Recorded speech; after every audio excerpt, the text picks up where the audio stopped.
وحده لا شريك له وأشهد أن سيدنا ومولانا محمدا عبده ورسوله أعوذ بالله من الشيطان الرجيم بسم الله الرحمن الرحيم وقال الذين كفروا لا تسمعون هذا القرآن والغوا فيه لعلكم تغلبون وقال رسول الله صلى الله عليه وسلم إن الدنيا سجن المؤمنون والجنة الكافرون إن الله وملائكته يصلون على النبي يا أيها الذين آمنوا صلوا عليه وسلموا تسليما الحمد لله সমস্ত প্রশংসা সেই মহান আল্লাহ রাব্বুল আলামিনের দরবারে যে আল্লাহ তাআলা আমাদেরকে মাগরিবের নামাজের পর নিকাল উত্তরপাড়া ইসলামী যুব সংঘ কর্তৃক আয়োজিত ষষ্ঠ বার্ষিক তাফসীরুল কুরআন মাহফিলে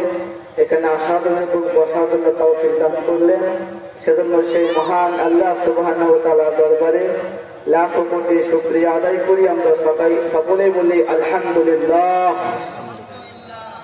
লক্ষ কোটি দরুদ এবং সালাম মানবতার মুক্তির দূত সাইয়্যিদুল মুরসালিন খাতামুন নবীন হাবিবুর রাসূল মদিনার বুলবুল মক্কার দুলাল একবার সেই নবীর প্রতি দরুদ এবং সালাম প্রেরণ করি।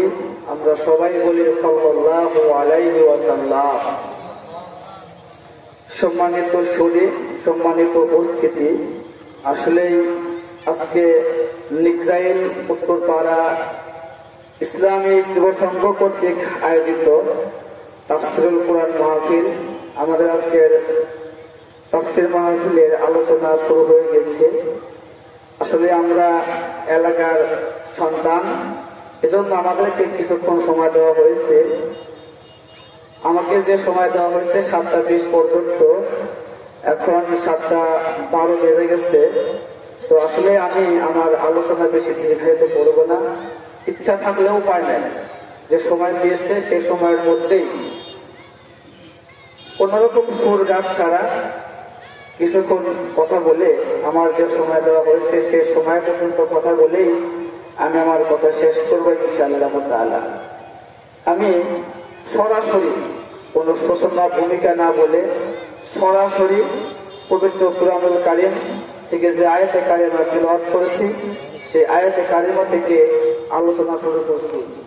আল্লাহ রাব্বুল আলামিন আমি পবিত্র কুরআনুল কারীমের অন্যতম একটা সূরা হামিম সিজদা, এই সূরা হামিম সিজদার 26 নম্বর আয়াতে কারিমা তেলাওয়াত করেছি।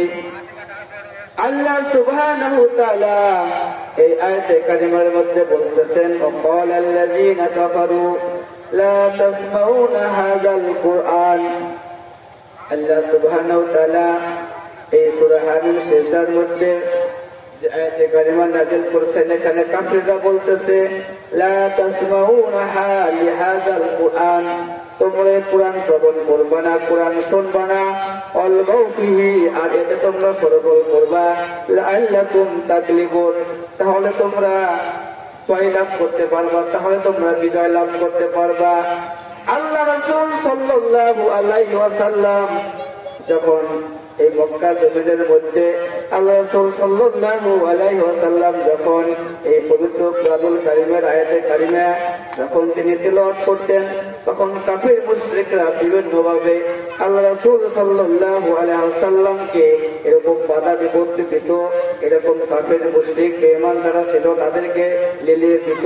আমরা তাফসীরের মধ্যে জানতে পেরেছি যে রাসূল সাল্লাল্লাহু আলাইহি ওয়াসাল্লাম যখন কোরআন তেলাওয়াত করত, তারা এরকম বিভিন্ন হট্টগোল করত, সরগোল করত, ঢাকঢোল বাজাইতো। বর্তমান সমাজের মধ্যেও যারা আমরা এই বর্তমান সমাজের মধ্যেও ভাইয়েরা আমার সম্মানিত উপস্থিতি, আমরা যখন এরকম কুরআনুল কারীমের মাহফিল হয়, এই কুরআনুল কারীমের মাহফিলে রাসূল সাল্লাল্লাহু আলাইহি ওয়াসাল্লামের সময়ে এরকম নব্য আবু জেহেল, আবু লাহাব, এরকম উতবা, সাইবা, মুগীরা যারা কুরআনুল কারীম শুনতে বাধা প্রদান করত, বর্তমান সমাজের মধ্যেও আমাদের বর্তমান সমাজেও এখন কুরআনুল কারীমের তাফসীর মাহফিলের মধ্যে বাধা বিপত্তি আসে। কথা বলেন ঠিক কিনা? আসে না? এরকম কুরআনুল কারীমের মধ্যেও কুরআনুল কারীমের তাফসীর মাহফিলে বাধা বিপত্তি আসে। দেখেন কুরআনুল কারীমের মাহফিল যদি আয়োজন করতে চান প্রশাসনের অনুমতি লাগে, কথা বলেন ঠিক কিনা? কিন্তু এই মাঠে যদি কোনো গান বাজনার অনুষ্ঠান আয়োজন করতেন কোনো প্রকার অনুমতির প্রয়োজন হতো না। এজন্য দেখেন আমি যে আয়াতে কারিমা তেলাওয়াত করছি সূরা হামিম সিজদার, وقال الذين كفروا لا تسمعوا لهذا القرآن والغوا فيه لعلكم تغلبون। কাফিররা তাদের যে তেলাওয়াত ছিল তাদের উদ্দেশ্য করে বলছে, তোমরা কখনোই কি মুহাম্মদ সাল্লাল্লাহু আলাইহি সাল্লামের উপরে যে অবতীর্ণ কুরআনুল কারীম এটা কখনোই তোমরা শ্রবণ করবা না, শুনবা না। শুনবা না তো দূরের কথা, এবং সে যখন তোমাদের সামনে কুরআনুল কারীম তেলাওয়াত করে তোমরা সেখানে গিয়ে শোরগোল করবা, হট্টগোল করবা, বিশৃঙ্খলা করবা, তাহলে তোমরাই কি সফলতা অর্জন করতে পারবা, তোমরাই বিজয় লাভ করতে পারবা। এজন্য বর্তমান সমাজের মধ্যেও আমাদের সমাজের মধ্যে দেখেন যেখানে কুরআনুল কারীমের মাহফিল হয় সেখানে বাধা বিপত্তি আসে। এজন্য আসলে আমার সময় খুব সংক্ষিপ্ত, আমি অনেক কথাই বলার ছিল, এজন্য আমি একটা সঙ্গীতের মধ্যে গিয়ে আমি আমার কথা শেষ করব যে পবিত্র কুরআনুল কারীমের মাহফিলে বাধা বিপত্তি আসে। আলেম ওলামা যারা আছে বর্তমান সমাজের মধ্যে তাদের অনেক বাধা বিপত্তি আসে। তারা আজকে স্বাধীনভাবে মসজিদের মেম্বার থেকে কথা বলতে পারে না। কথা বললেই সভাপতির বিরুদ্ধে যায়, সেক্রেটারির বিরুদ্ধে যায়, কেশিয়ারের বিরুদ্ধে যায়, কোন থেকে কথা বলবে? এজন্য আমি একটা সঙ্গীত বলেই শেষ করবো ইনশাআল্লাহ তাআলা, কোনো যেহেতু সময় খুব সংক্ষিপ্ত। এর আগে আমি যে হাদিসটা তেলাওয়াত করেছিলাম সেই হাদিসের বাংলা অনুবাদ সরল অনুবাদ বলেই বলতেছি, কারণ যদি না বলি তাহলে এটার হক আদায় হবে না। আমি যে হাদিসটা তেলাওয়াত করেছিলাম, ইন্নাদ দুনিয়া সিজনুল মুমিনুন ওয়াল জান্নাতুল কাফির, নিশ্চয় এই দুনিয়াটা, এই পৃথিবীটা মুমিনের জন্য জেলখানা। যারা মুমিন বান্দা নিজেদেরকে দাবি করবে, যারা ইমানদার নিজেদেরকে দাবি করবে, তাদের জন্য এই দুনিয়াটা জেলখানা। আর কাফের মুশরিক বেঈমানদের জন্য এই দুনিয়াটা বেহেশতখানা।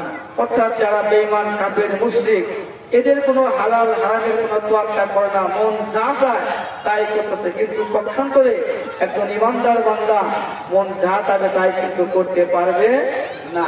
এজন্যই রাসূল হাদিসের মধ্যে বলেছে, ইন্নাদ দুনিয়া সিজনুল মুমিনুন ওয়াল জান্নাতুল কাফির, নিশ্চয়ই নিশ্চয়ই এই পৃথিবীটা, দুনিয়াটা মুমিনের জন্য জেলখানা আর কাফের মুশরিকদের জন্য বেহেশতখানা।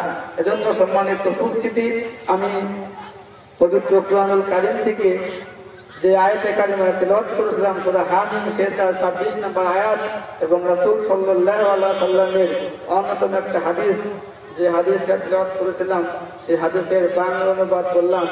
আর এই হামিম সেজদার এই আয়াতে কারিমা থেকে আমাদেরকে শিক্ষা গ্রহণ করতে হবে।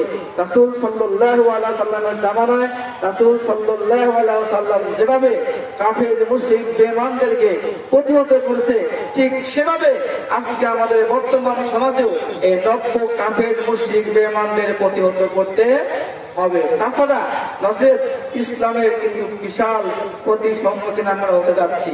আমরা মনে করতেছি আমরা নামাজ পড়তেছি, রোজা করতেছি, হজ করতেছি, যাকাত দিতেছি, কিন্তু পক্ষান্তরে আসলে বর্তমান সারা বিশ্বে মুসলমান বিভিন্ন দেশে নির্যাতিত নিষ্পেষিত, কথা বলেন ঠিক কিনা?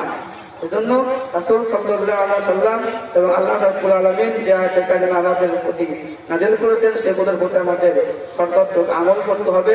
আমি যে কথাগুলো বলতেছিলাম যে আসলে সময় শেষ হয়ে গেছে, আমি আমার সঙ্গীতটা বলেই শেষ করে দিব। এরপরে আমাদের ইমাম সাহেব কথা বলবে।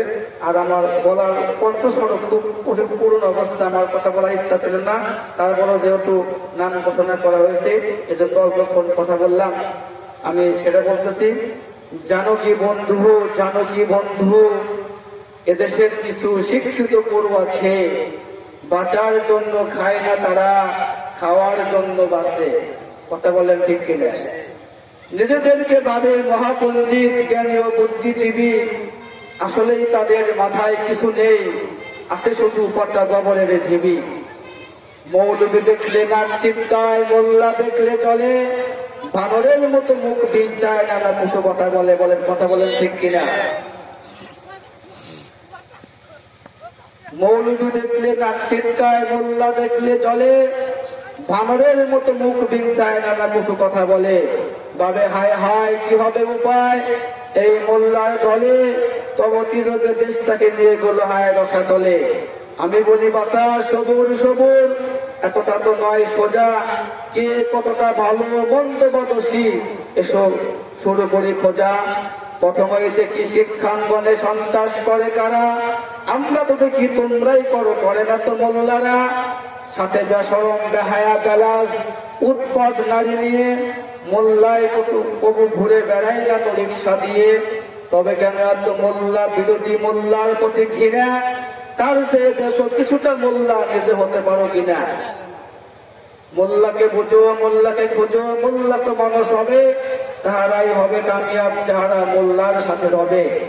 মোল্লা কত ছাড়া চলে না কত, থেমে থাকে সাজি বিয়ে, মরণের পরে কবরে নামায় মোল্লায় কাঁধে নিয়ে।